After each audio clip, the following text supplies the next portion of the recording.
everybody to NECC. We are here with our sixth match of the night, and I am still here. I am Gigabyte, but I am joined by a new face tonight. It is Lars Newt joining me in the booth here. How are you doing tonight, Lars? It's been a little bit. I am excellent, Gigabyte. We haven't cast together in a little while, but it's always fun to cast with Gigabyte. And as always, I've got some new toys to play with when it comes to casting, but that's not what we're here for. We're here for some Rocket League action. This matchup, Concordia, Wisconsin 2 versus Upper Iowa, both West for the region and Emergence division. And coming off of that last series, that's going to be a tough one to keep up with. Yeah, that was a fantastic series, back and forth all the way. Huntsville was pressuring a match point for 2 games. Finally, they did pull it out, but man, did Crimson give them one heck of a run for their money.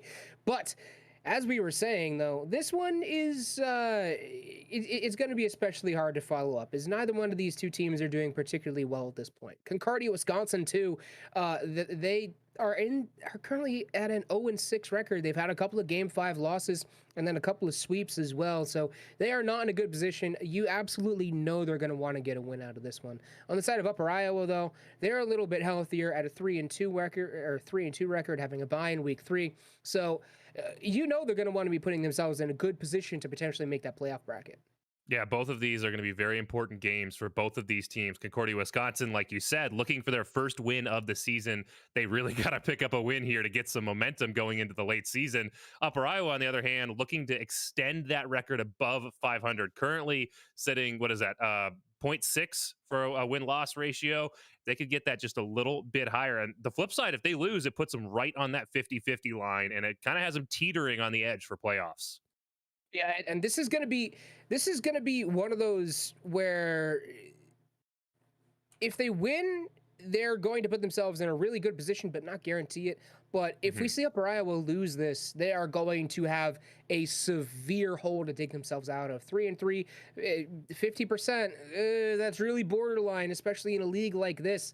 But if you end up going up to a 4-2, that's in a really good spot. So this is a make or break game for Upper Iowa, and you know Concordia, Wisconsin is going to want to make that the break side of things. Yeah, who doesn't love to play a spoiler? It's such a fun position to be, especially in Concordia, Wisconsin at this point, 0-6 in the season. Maybe not looking towards playoffs, but you're looking to have some fun going forward, and spoiler is such an awesome way to do it. Upper Iowa, though, I actually cast them last week versus Southern Mississippi in their sweep over Southern Mississippi. Southern Mississippi struggled to keep up with them a little bit. BD Rue, I know, made a huge statement on the offensive end. As a team, they came out very, very solid. So Concordia, Wisconsin's going to have their hands full trying to keep up with this Upper Iowa team. Well, it's going to be fun to see no matter how you look at it. Concordia, Wisconsin looking to play spoiler. Upper Iowa looking to really put themselves in a good position for the remainder of the season. We are underway with game number 1. And what a way to get it underway as Concordia, Wisconsin puts themselves in a good spot. Hey, if you're looking to turn your season around 1 second into game number 1 off the kickoff, I mean, you can't really beat that. Yeah, not really. That was just blew right by him, honestly. I mean, can't really ask for much more than that. Krupster cheating up a little bit too hard on that kickoff. And unfortunately, that is the way the cookie crumbles. But now, Upper Iowa looking to get something done. It is going to get taken away from them, though. Aker off the backboard. Great little save there by Tenpin. It's going to go down to Big Daddy. He's going to send this one up. Krupster looking to finish it off. Going to get it past one. No, he's not. It's just going to bounce underneath the wall. And we have a tie game just 22 seconds in. This isn't terribly shocking to me right now with the way Upper Iowa played last week. For them to answer back quickly and try to keep this one under pressure, not allow Concordia to run away with it. 1-1, that's a great answer out of Upper Iowa. And like we said at the start, Concordia is going to have their hands full. They really need to get this game back under control before too much time passes. Well, Iowa currently trying to get some good offense going here. Tenpin is able to get it onto the backboard. Going to have to put it through 1, maybe 2 here. Sausage Llama is going to get a good touch out. Miss from Big Daddy. Krupster's there looking for 1, but he's not going to be able to contact with Big Daddy again. Good combo clear. Is that going to roll all the way back? It's going to roll back to the back wall, but it wasn't on target. No one was back in time for Iowa to collect that one. Had it been on target, we'd be looking at another lead for Concordia, but we continue to play on at 1. Good job controlling that ball away from the shooting lane, down into their corner, and taking away the ability for Concordia to follow up on those shooting opportunities. Gigabyte, you know me, you know I love to see that attack near the net and then continue to attack the net and really just bring repeat pressure. But so far, Upper Iowa has done a great job of driving that ball into the corner when it's on their end of the field and taking away that angle. I will say, though, Upper Iowa has been playing significantly heavily in front of their own net here. They need to kind of break away from that. Otherwise, Concordia will start pushing them in. And as we're starting to see here, look at how many players are stuffed around that goal box for Upper Iowa. Never something you want to be seeing much of. Aker, great touch, is going to bounce underneath them. 10-pin now on a breakaway. He has an open net to look at, and it's going to roll right in. And the sniper for 10-pin will roll through. Upper Iowa with the lead. This is twice in a row here. We see Upper Iowa break out of their own zone in a big, long shot all the way downfield to take a goal to their advantage. And that's something that happens a lot. Is it's really nice to see teams be able to establish an offensive rotation and squeeze your opponent down into their own box, like we've seen Concordia do to Upper Iowa. But when that kind of bubble of pressure breaks, it always goes one of two ways. Ideally, you want that to break into your opponent's net that you've squeezed them down into, but you've got a nasty habit of creeping upfield. When you have that pressure and you're not scoring, all the players tend to start creeping upfield and leaving that backside vulnerable. The way I'm kind of describing Iowa's playstyle here is more like a spring. They're kind of letting themselves recoil back into net, letting Concordia push up a little bit too hard, and then once they've seen it, they are just recoiling and sending the ball directly into their net. We've seen that twice already, where just a slight overcommitment by Concordia is opening the door wide for Iowa. Despite Iowa getting some good offensive chances, they don't seem to be holding on to those chances for too long, just letting themselves go back, not overstaying their welcome. They're a big fan of the transition play here, but I would like to see them establish that offensive rotation, get some time and pressure down in the offensive end, because yeah, it's great to be able to hit these transition plays, and you need it to be an effective team to be able to strike back quickly in the transition, but you also have to be able to bring that pressure down on your opponent. It wears them out mentally, it drains them of boost, and it opens up opportunities in its own right. Aker, long shot upfield, Krupster, fields flip, no one was on back post. That one's just gonna go in over top of him as a result. So Concordia brings it back to a 2-2. That was just a long shot. That really could have been avoided by University of Iowa by putting someone on back post, but we've all been there. Oh, absolutely. And Gigabyte, I think so far, with just over 3 minutes gone in this game, the dominant strategy is to just start lobbing accurate shots from deep in your own end, because that seems to have worked. 3 out of our 4 goals here are just goal line to goal line, big sends all the way down the field. The flip side of that, defensively, you need to find a way to shut that down, or that's going to continue to punish on both sides of the ball. I will say it does look like when there's an unexpected shot come in from Concordia, Iowa's not quite ready to take care of it. So they are letting the pressure come in, yes, but they've got to be careful not to let Concordia catch them by surprise. And to prevent that, I'd like to see Iowa holding at the midfield line, but they're not doing that. And a good challenge here would have prevented this whole thing. Well, Concordia, with 69 seconds remaining, takes control of game number 1. And this is a good start to this series, but they need to hold on to this for another, like I said, 69 seconds remaining. And that's going to be a tall order. Upper Iowa, as they settle in, they're going to pick up the pace a little bit, pick up the speed a little bit, kind of break out of their own zone. And I've seen them in offense. They've been able to do a great job in the past of attacking that back wall and really bringing a lot of pressure on their opponents. Concordia so far doing a good job of preventing that, but can they hold on? Well, Aker once again gets a good long clear. Iowa really needs to put the gas pedal down when they have the advantage, because they are letting it roll off way too quickly, and then they can't get these clears like this. I think we might be seeing this one slip away from Iowa here, as Concordia is just pressuring them over and over. No, but this is a beautiful pass out of Concordia University. Well, got to give credit there. Getting that shot off the back wall, getting that pass off the back wall and bouncing it out. It's awkward to challenge defensively. It's awkward to get out in front of that, try to cut that off and prevent it from getting in the shooting lane. It's difficult to time, especially for lower experienced players. And it opens up great opportunities. As you saw here, 2 players bid on that as they were trying to get it clear. Aker looking for that leak out pass. Concordia's really feeling themselves now. Oh, bounced out Concordia. They are playing the midfield defense pretty well too, but they are backing off a little bit quick as well, and that does seem to be kind of a symptomatic problem of the Emergence division, that they are just kind of a little bit too quick to let this ball roll back into their own side. And I feel as though the first team out of these two to do that more effectively, to kind of hold that midfield lockdown a lot better, is going to be in the catbird position. And they're going to be the definitive advantage holders to this match. But as of right now, University of Iowa, they are just letting the ball roll back into their own zone over and over and over again. And they're just not collapsing on it when they need to be. They're not getting those challenges on defense. Oh, Upper Iowa, my bad. Excuse me. Yeah, it's a common mistake. For some reason, you just feel like you have to say University first. But like we said, Upper Iowa, and to vindicate you here, let's look at the board. I don't like to break it out this early, but man, is this a good, clear line. You said Upper Iowa, a lot of activity in their own end. Look at that. That's all those Upper Iowa players spending so much time in their own end, not really breaking out, where the whole field's getting covered by, by Concordia University. And that really just speaks for yourself. This is the story of the match right here. Yeah, 100%. And that's what we've been looking at this entire time, is that heat map on the side of Upper Iowa start to glow a little bit red and just get redder and redder and redder and redder over time. And that's you can do that. You can play that kind of spring-like defense where you're trying to get counterattacks, but eventually it is going to overwhelm you, and that's exactly what we saw from Upper Iowa there. Concordia just kept pounding them back, and Upper Iowa, they couldn't do anything about it at some point. Yeah, I would love to see Upper Iowa, if they are going to play this springboard defense, they have to do so without letting that ball get out in front of their net. I am going to go to one other map here as we get ready to get going here, and that is the map with the ball touches, the ball activity, and you can see where it's kind of in this shooting lane here. And as we switch back to the game, I want to see Upper Iowa, if they're going to play that strategy, do a better job of getting the ball clear the shooting lane and driving it upfield. Well, so far, they're clearing their goal a little bit better,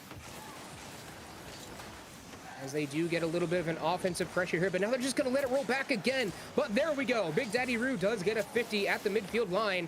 Krupster going to set it up for a teammate. 10-pin is there. It's going to drop through. ZRM sends this one very high, very long. That's going to be a shot on target for ZRM. And all of a sudden, Upper Iowa, they start to try and take our advice, and all of a sudden it just looks like they're not designed for that. Something we saw a flash of at the end of that game one was Concordia looking for those leak out passes and those quick transition plays upfield. And as they hit it here, it just goes to show how dangerous they can be driving upfield and taking advantage of their ability to put shots on accurately in that transition. Krupster tried to get a good shot on, but it was defended by Sausage Llama. Big Daddy over top. ZRM, good 50. And it just seems like, I don't know really where to give Upper Iowa a point to improve here on the midfield. They need to be there for each other. They need to be in position to cover each other and get these 50s when they need it, because Concordia is just completely bossing them around on the midfield line. I think speed, I think pace is where they really need to up the play here. They need to get up in Concordia's face faster. They need to hit the rotations faster and put themselves in a position to make challenges. Right there, 10-pin. Almost stolen by Krupster, but Krupster lets it happen. 10-pin off the wall from downtown yet again. Yeah, Sausage Llama really kind of just off kilter a little bit, not able to get up to that one, and that was just going to roll right past him. So 1-1 game here as Upper Iowa gets an equalizer goal with 3:50 remaining. You know, Upper Iowa's not going to want to let this stand at 1-1 for too long, because they saw how that worked out for them last time. Krupster does get a good pass. He doesn't get a second touch on it, though. Aker chips it over. 10-pin is the last man back. Aker's going for the bump. Good bump. Sausage Llama shot on target. Can't get back in time. It does Krupster, and that'll be another lead for Concordia. It's funny watching these teams as we call things out or we give suggestions and things like that, and watching them both go for it here. Right here, you could see as Upper Iowa was looking for that physical play, they tried to get a smart rotation through, and I think it was a good job of taking advantage of the positioning to try to bump to clear the net. They just didn't follow it up fast enough. It goes back to that quick follow through to take advantage of it, and immediately right back the other way, Concordia is looking for the same thing, and they just execute a little bit better. ZRM now, pushing it through. Not gonna go to center. 10-pin, good preventative. Krupster on the breakaway. He has all three members of Concordia to beat, though. Beats one, but Aker gets a good touch. 10-pin sets it up for Big Daddy. Big Daddy off the back wall. None of his teammates are there in time to get a hold of that one. 10-pin was in the region, but he was already caught up with a member of Concordia, getting a bump. And 10-pin will finally come up and make this 50. We have an even game again. There it is, that pass out of the corner off the back wall. Twice, actually. Krupster puts that one into the corner and pops that out into the middle. And like I said before, it's a tough one to read defensively. And if you can execute on the follow-through, just like we see here out of Upper Iowa, it's going to be dangerous, especially against teams that are around this level right now. That is the way to play corner ball. And it does seem like they are feeling themselves a little bit more here, as we're seeing those glowing heat maps that you pointed out last time start to get a little bit farther into the blue side, as Concordia not really having a good time keeping out the Iowa offense, which is much more potent this time. They do let it go back here, though. Aker over 10-pin. That was a really great touch by Aker, but Krupster was back in time on defense. Not a good touch there. Goes through, gets the demo. Big Daddy over top of one. Not able to get it over top of Aker, excuse me. Krupster now in the backfield, forced to make a touch. And we continue to see Upper Iowa maybe let this ball go just a little bit too quickly, but they are definitely doing much better on the midfield. Much faster, as you said. They're there to support each other, too. Yeah, better in the midfield is something evident here as Sausage Llama gets an opportunity and puts it just wide and ends up rolling that one back through the corner. But 61% of the time so far spent with the ball in the blue half, and that's exactly what Upper Iowa needed. They needed to spend less time on the back foot getting pressured. As they found that a little bit, it has settled this into a tie game, but familiar territory. Last time we were in this position, about 10 seconds later in the game, Concordia found a goal and was able to run away with it. It's going to roll up again.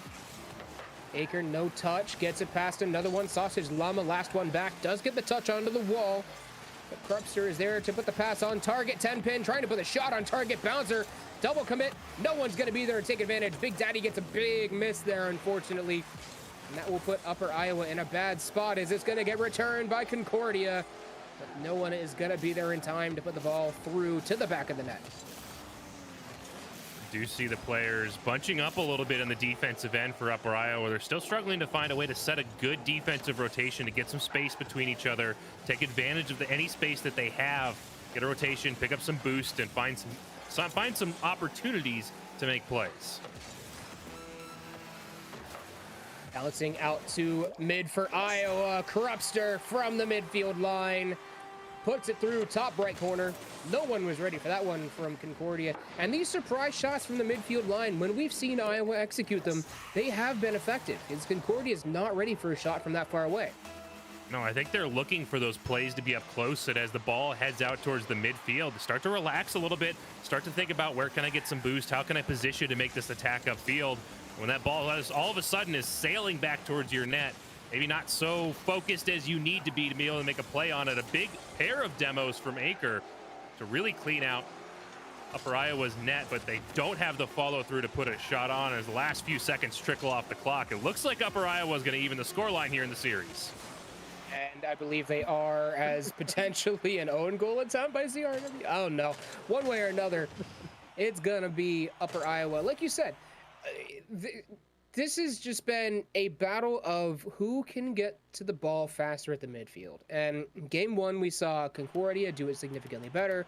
Upper Iowa did it significantly better game two. And I believe you said it at the end of game one. Consistency is the key here. Who is going to be able to do that more often and find each other on those challenges as well? Be ready to cover a potential poor challenge or potential, clearing opportunity. And I feel as though if we see a team do that, especially at the emergence level, they'll be heads and tails above everybody else. Yeah, positioning, so key. You mentioned it briefly in passing just a second ago. We talk about making plays, making challenges, being faster in the rotations, taking advantage of certain things. Where all of that starts is in positioning. You don't get to do those things if you're not positioned well to try to take advantage of opportunities as they open up. Mentioned it earlier, Upper Iowa's got kind of a nasty habit in the defensive end of bunching up, and in the offensive end of spreading out way too much. We saw earlier there was a shot down towards Upper Iowa's net, and Krupster was able to make the save because despite being on offense, Krupster was at the top of their own box. I'd like to see them find a way to balance that out. I talk about a lot with Rocket League is there's this kind of natural breathing flow to the way the game happens as teams tighten up and expand out as necessary. But right now, we're just seeing Upper Iowa kind of hold their breath in the defensive end and exhale in the offensive end. Well, Upper Iowa, it's that spring coiling and then unfurling very quickly. And they need to kind of put that spring under a little bit more control, maybe get it a little bit closer together, ratchet it down, preload it a little bit, and get ready to burst on the offensive end when they need to. And they do seem to be doing that here a little bit in the very start to Game 3, as they have a good offensive opportunity, a little bit of a siege going on as well. Big Daddy to center, 10 pins way back though. Needed to be a little bit further up there, even as the third man. He does come up now. Over top of one, does get it past everybody, and that'll be a goal on the back of 10 pin for Upper Iowa. Very nice shot right down in the middle here. 10 pin does a great job of collecting this ball, keeping it close, and then pushing it down towards the net.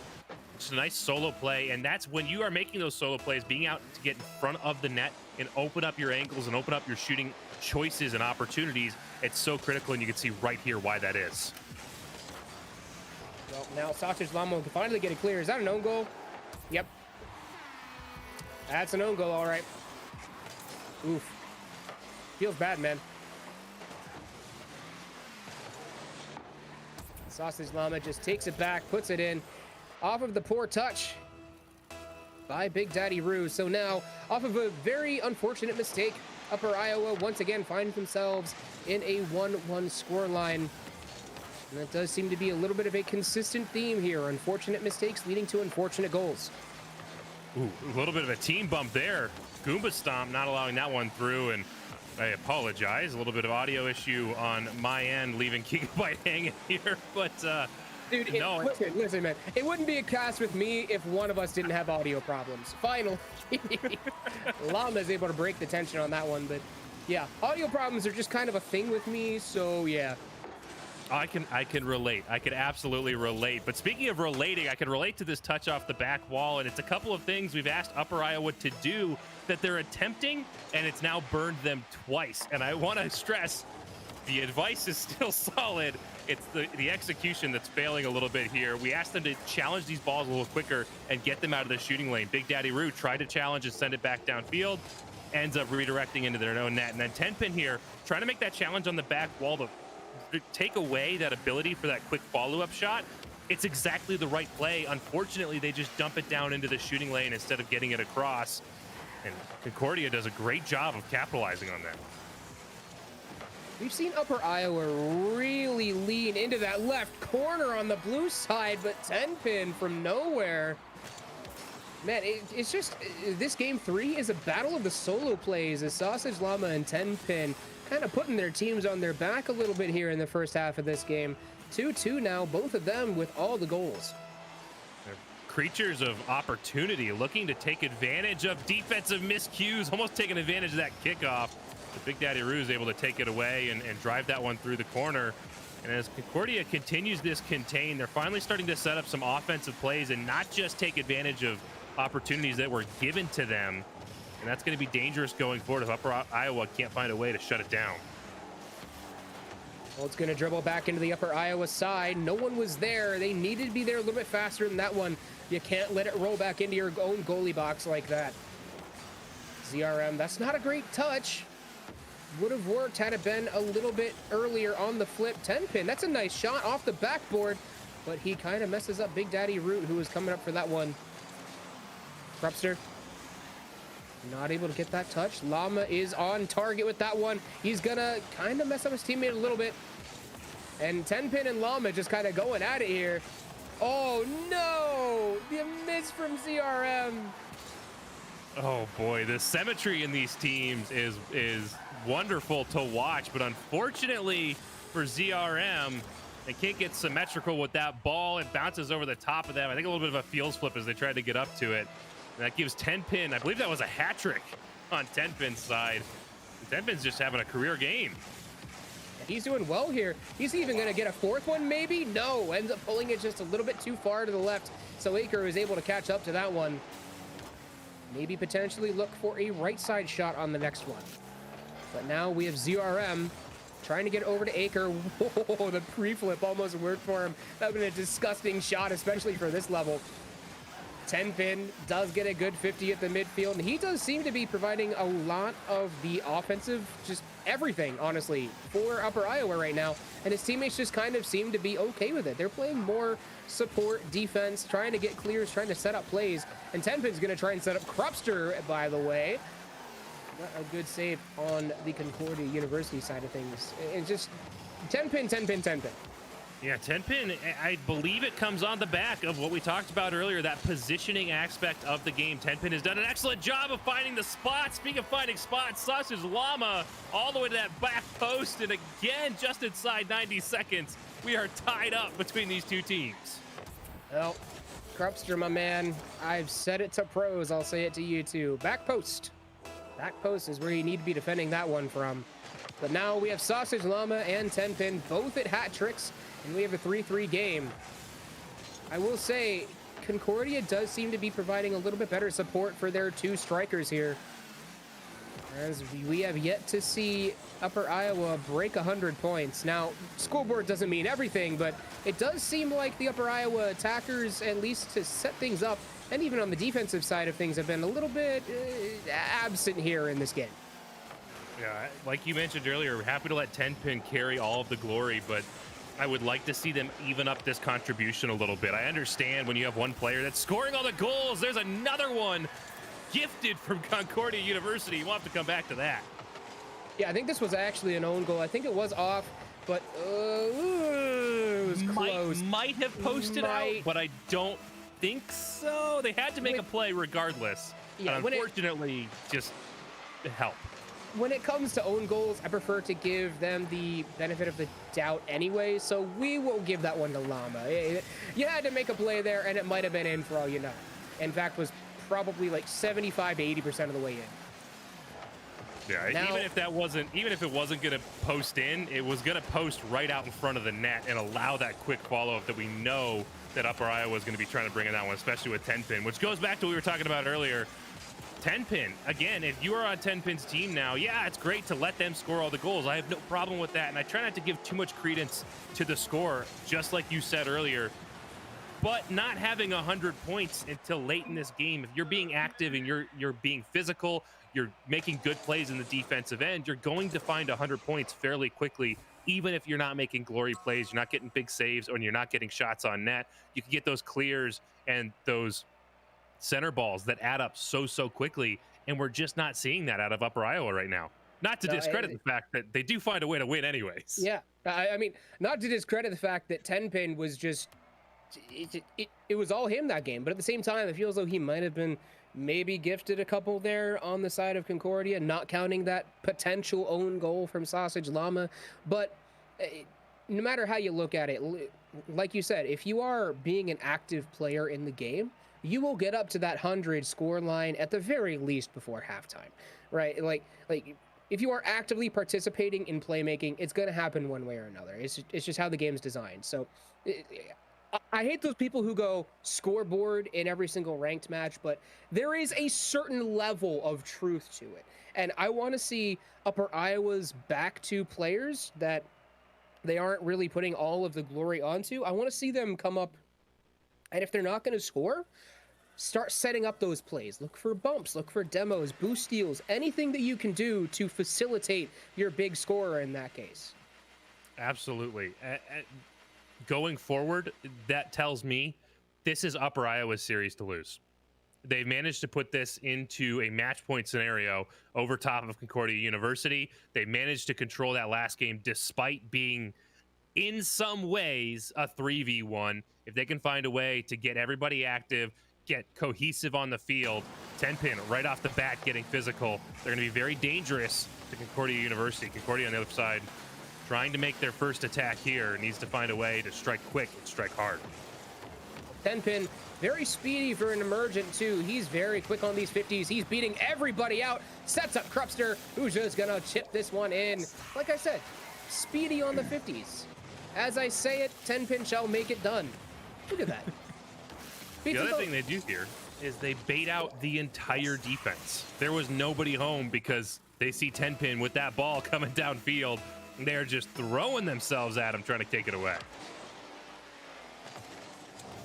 Well, once again, we have offense for Upper Iowa. They have really improved as this series has gone on.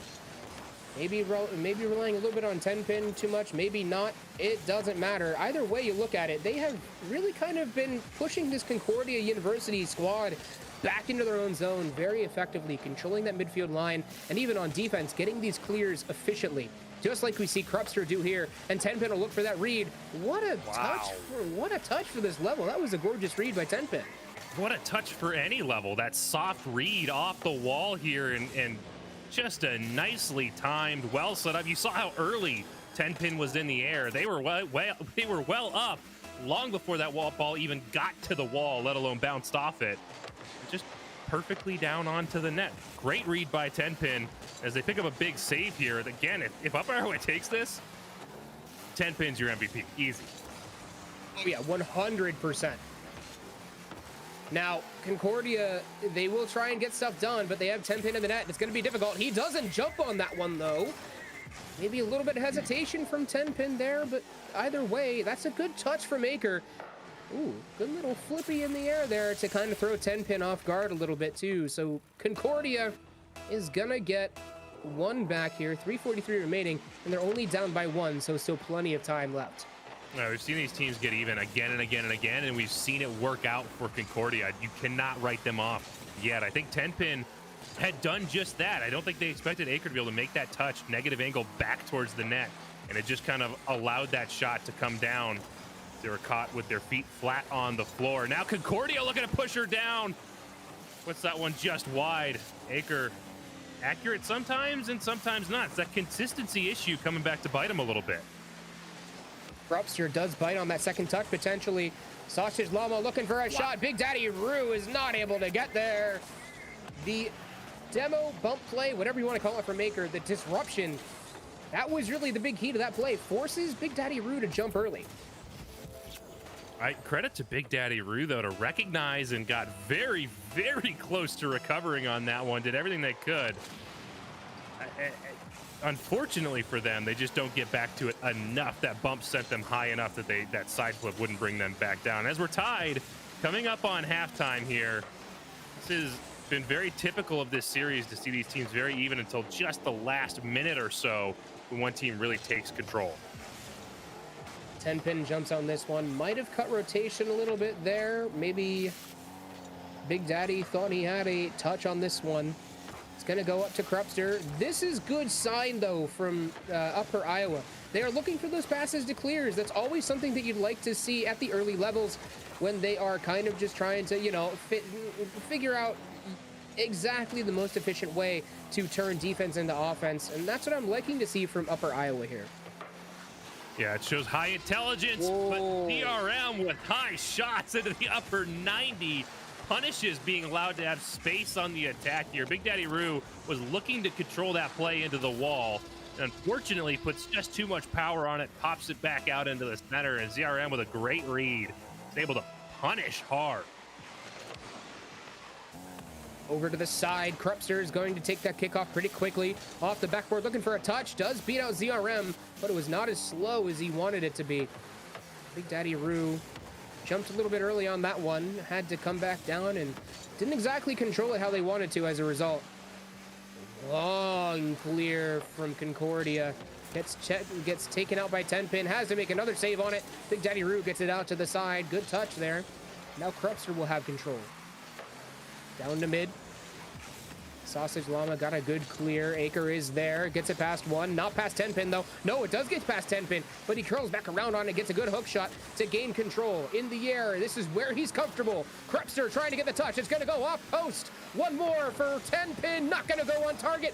Maybe Big Daddy Rue, but he's not going to get there. Great little attack out of Upper Iowa here, but they just don't quite find that last magic touch to tie this one back up. As Concordia has the control of this game with less than 90 seconds remaining. There's a lot of pressure here on Upper Iowa to take this one back and not allow this to devolve to desperation in the last 20 seconds here. But step one is going to be getting this ball clear of their zone, and Concordia's doing a great job with the contain. A long shot from Big Daddy Roo. Out to Krupster. Krupster, that's a great pass. Maybe looking for one from Tenpin here. Tenpin banks it. Oh no, Tenpin's all the way in the defense. It's gonna be a two-person play from Krupster and Big Daddy Roo as they rotate in a 1-2. That is effective if you're gonna leave that third man back so far, and I like Iowa doing that if they are going to go with that strategy. Yeah, you need to be very aggressive on the offensive end because you know if you get beat over the top, you do have support behind you. So take advantage of it. Do exactly what they did here with that quick turn offense to finish it off.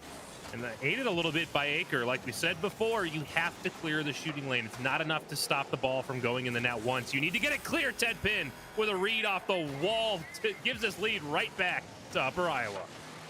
Well, Tenpin with his second goal of the match, and that gives everybody on the Upper Iowa squad a stat in every line. This one, compared to the last game, is a full team effort. They are apparently listening to the cast, and that's what we want to see, Upper Iowa. Kudos to you.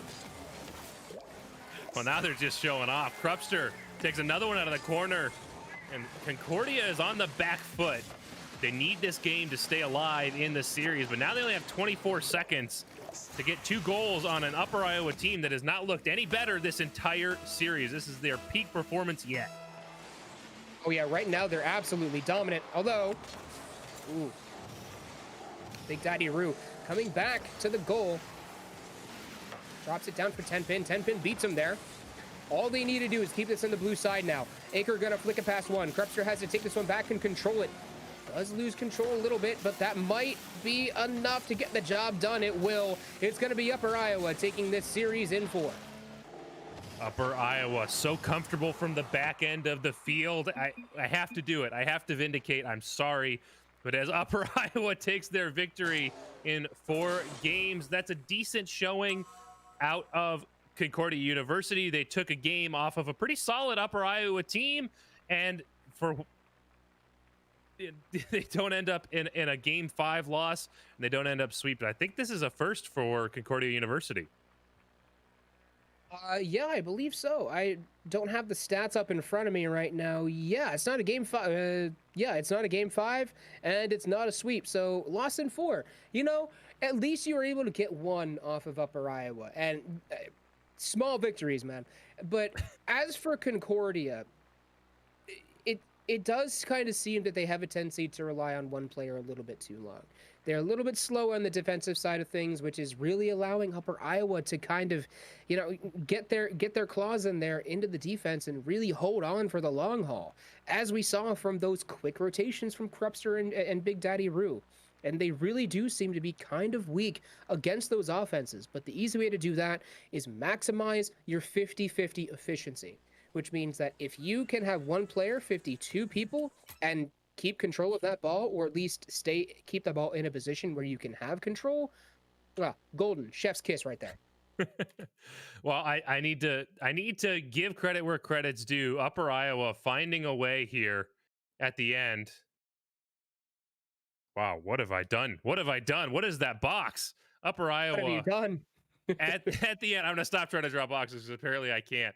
Playing this game from the defensive end, and they just are so efficient offensively. But we can kind of see, you can kind of make out some of these quick turns that they were making in the offensive end to try to get this attack on the net and bring that pressure down. I do like to see this up here out of out of Concordia, because they're getting all over the field. They're making use of the space they have available. They just didn't execute consistently enough on the mechanical side to really finish off this game. Yeah, and that's really kind of unfortunate, because Concordia, they had some flashes of brilliance there. We saw what they could do in the long haul, but there's just execution problems here and there, and that is really what let Upper Iowa get to that get that little edge over them. Upper Iowa was faster to 50s. 10-pin really carried them, not gonna lie.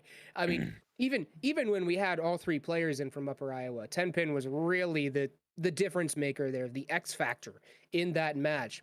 And it's just, I think they need, on the Concordia side of things, they need to recognize when their strategy isn't working and pivot to something else. Figure out what that better strategy is going to be and use it.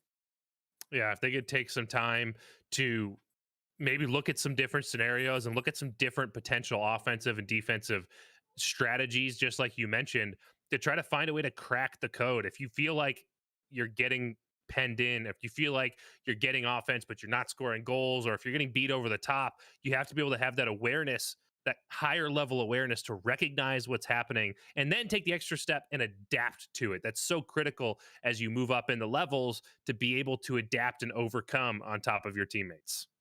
Yeah, and I sincerely hope we see that come out of Concordia, Wisconsin in the future.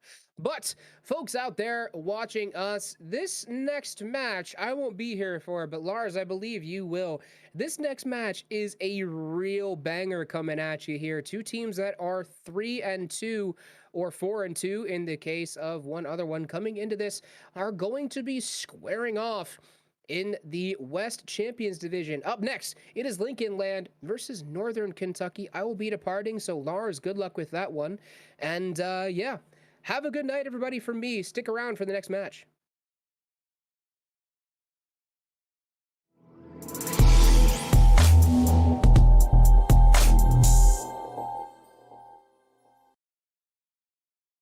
Hey man, I just can't find a comfortable headset. I mean, I've tried everything. Literally everything. Jeez, my brother. I got you. The HyperX Cloud 2 Wireless. Legendary comfort goes wireless. That is comfortable.